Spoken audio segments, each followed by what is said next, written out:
Obviously, like I said, high risk, high reward. From Oscar, I learned how to be like so calm, and it was just very defining, I guess. I always loved winning. Oh, hello there. And we're underway. We don't have a thing, drinks that's sponsor, right. but we're going to be sponsored by Chester today. So this is our dog. This is the man. Welcome everyone to the fifth or fourth. Oh yeah, we're just doing it. Damn, I think we're number 5 vlog. Today we're going to do something a little bit different. Rather than the topical conversation, we're actually going to interview Mr. Mack.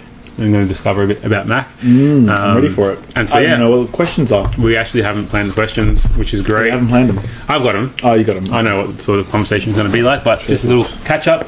Chester, do you know what they're going to be about? Chester knows what's going on. So Nice.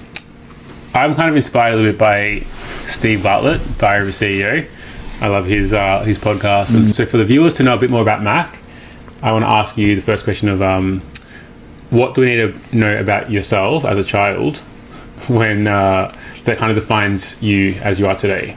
I would say my competitiveness and video games. I think I think being like I used to play like a lot of video games when I was younger. Well, I just used to play like a lot of video games when I was younger, like 8 hours a day kind of thing. Like wake up an hour early before school, play for an hour, and then get back home and play for 7 hours. And it was just very defining, I guess. I always loved winning, loved being. Mack was very competitive. Yeah, very competitive, especially in competitive basketball as well. I played for over like 10 years, basketball in general, and like 3 years or 4 years in competitive. And I used to just get really angry. Really, I was very passionate is how I changed the language there. But very passionate about the sport, about winning, about camaraderie, and ensuring that we're getting the victory at the end of the day.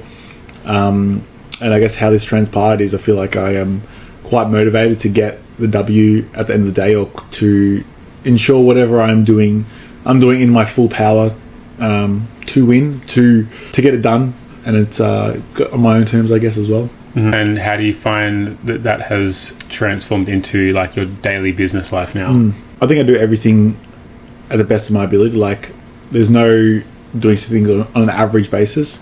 I think I like to perform high. I like to ensure that relax. Right, calm down, nice. Put a chest down.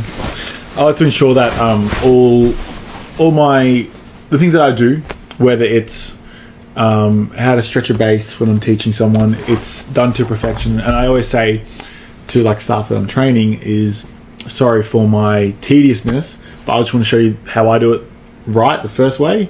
And then if you have the same result, you do it your way, I'm happy. Let me just show you my way first. And how do you find that, like, should you apologize for, like, being a perfectionist for some of the things that, like, is it perfectionist or is it a high standard? It's a high standard, but something like I think I come forward with a bit of an apology just if people don't understand that point of view. They might just think we're annoying. So I come in from a place of love. Amazing. And going back a bit, you have a pizza shop now. We have a pizza shop now. We do. What made you want to like have your own business? Like, what inspired you to have that life, like the entrepreneurial journey? Like, what kind of inspired you to get there? I think it was seeing Dad run his shop. I feel like I learned a lot of skills from Dad. And why else? I think there's just a lot of gain in running your own empire. There's a higher risk ratio. Like I always say, for the time that you can get into a job, if you put that same time into owning your own business and you put in the hard effort, you can get a 10x return on it. Obviously, like I said, high risk, high reward, but I think there's monumental success out of doing something for yourself. That's why I love it. Yeah, like I obviously feel the same way, which is why like we're both in business together. But what's the alternative for you? Like, if you didn't have a business, like where would you kind of be at the moment? Or maybe where were you? Like, I feel like Mack's got a very interesting journey before he owned the business from like a focus point of view. Yeah, you reckon? Like, where was your focus before the shop? Because I feel that's really interesting. Well, I started out after high school. I wanted to be a project manager in construction, so I did a 2-year course in project management try to get a job in project management, and I had no experience on site. So how am I supposed to tell someone what to do when I don't even know what I'm doing? So then I went into construction, into carpentry. 6 months, hated it, and then I left that. Wanted to do firefighting for a little bit, but, I remember that. but just that fell off. What else? And then I got into like hospitality and like bars. Worked at like a cocktail bar. Actually, there's some really cool skills at cocktail bar that we now incorporate into our shop with the bar language. Shout out to Oscar, one of the best managers I've ever had, and now he owns his own bar as well. But I learned a lot of skill from Oscar as well. And then after that, I don't really know. I got into HR. I think there's something before that.